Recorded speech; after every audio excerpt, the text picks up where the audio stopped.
at a certain point, you have to feel bad for Jets fans.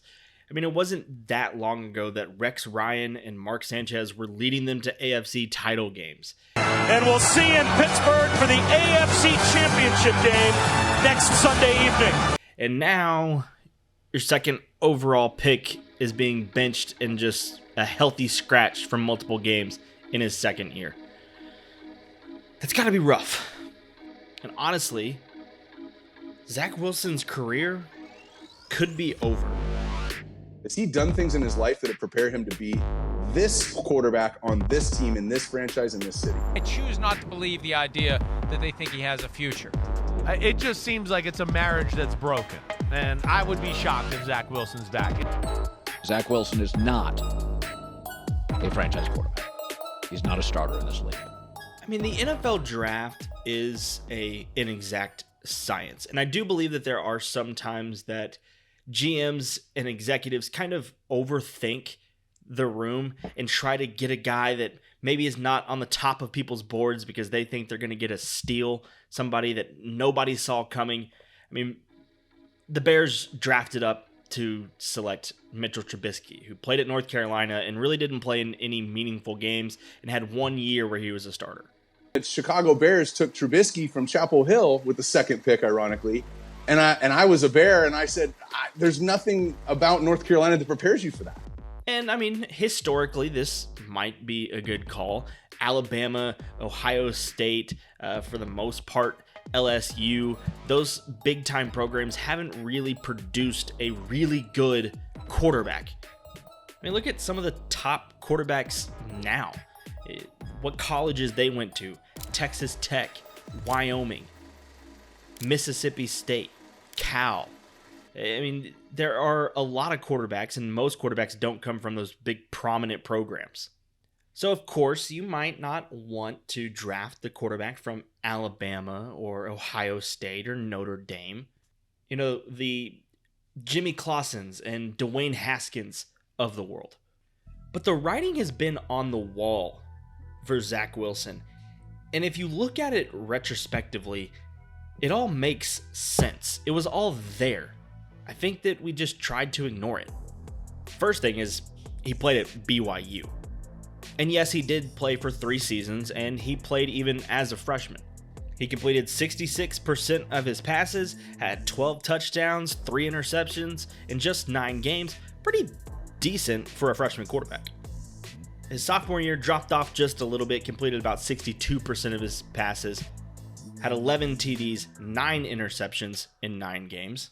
And remember, this is at BYU, but they did play a decent schedule his sophomore year. They played teams like USC and Tennessee, but remember, both of those were kind of down that year.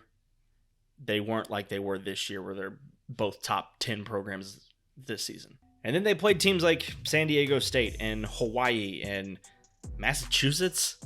Now, his junior year, his final year in college, is where he popped. This is the COVID year, 2020. 33 touchdowns to just 3 interceptions. Almost threw for 4,000 yards and started getting real national attention. You're starting to get some early Heisman love. I tell you right now that the number 2 pick in this draft is going to be Zach Wilson, the quarterback from BYU. And he showed that he has some decent qualities. To look at it though, Patrick Mahomes at Texas Tech threw for over 11,000 yards, 93 touchdowns, 29 interceptions, played in the Big 12 with a lot of NFL bodies. And Mahomes showed that he could play over a series of years. But if you look at it in BYU's 2020 season, which was the COVID year, they only played 2 top 25 ranked teams that season. But the media started to put his name out there and started to give him some credibility when he came to the national stage and in the NFL draft. Got some of that talent, that jaw-dropping talent that is going to make teams salivate because they're going to go, okay, that looks like Aaron Rodgers and Patrick Mahomes and Josh Allen.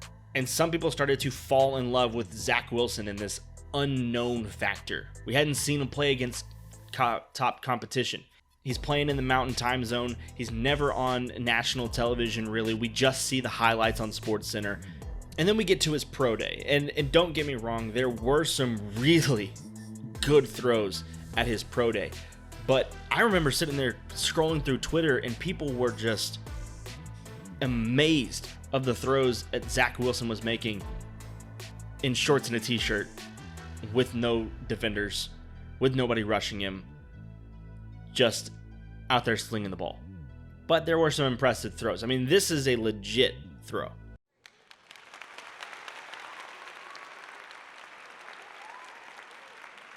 But there is a difference between what you can do in shorts and t-shirt versus what you can do when there are 375-pound linebackers running down the A-gap.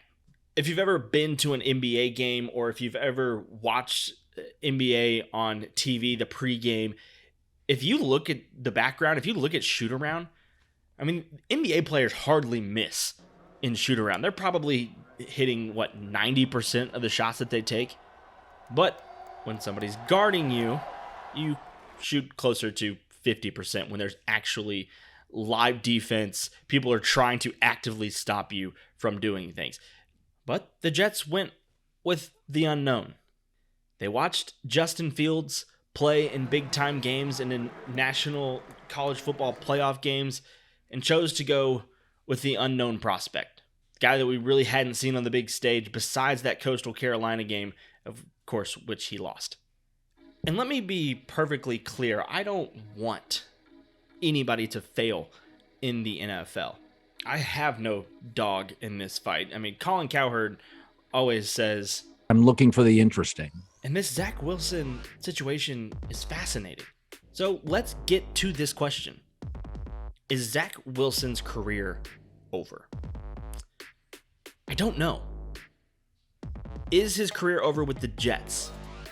I do think so.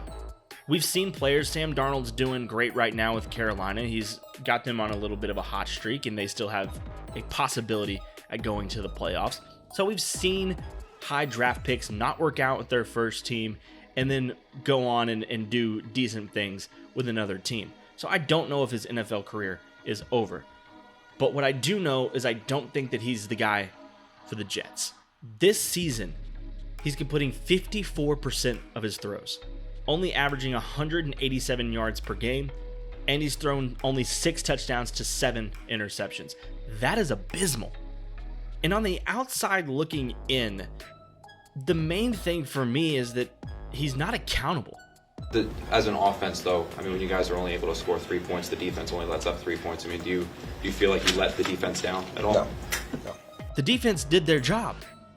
You, as the quarterback, did not. And you're not going to take any type of blame. That's what quarterbacks do. That's what Patrick Mahomes does. Joe Burrow, Lamar Jackson, Josh Allen. Dak Prescott is incredible at the podium. Maybe not as good on the field as some of those others, but he is perfect at the podium. Always says what needs to be said. And Zach Wilson just didn't get it. And there's the saying in the NFL that, of course, you can lose games. You cannot lose a locker room. Nathaniel Hackett lost the locker room. Jay Cutler, years ago with the Bears, lost the locker room. Aaron Rodgers, at the beginning of this year, was kind of losing the locker room. Got some momentum. I think they've kind of figured it out right now. But you can lose games, but you can't lose the locker room. And after that press conference and the play that Zach Wilson has had this season, I think he's completely lost the Jets locker room, the coaching staff's confidence, the players' confidence. And I don't know if his NFL career is over, but I'm a big believer that you have to have some type of accountability. And right now, it just doesn't seem like Zach Wilson is holding himself accountable.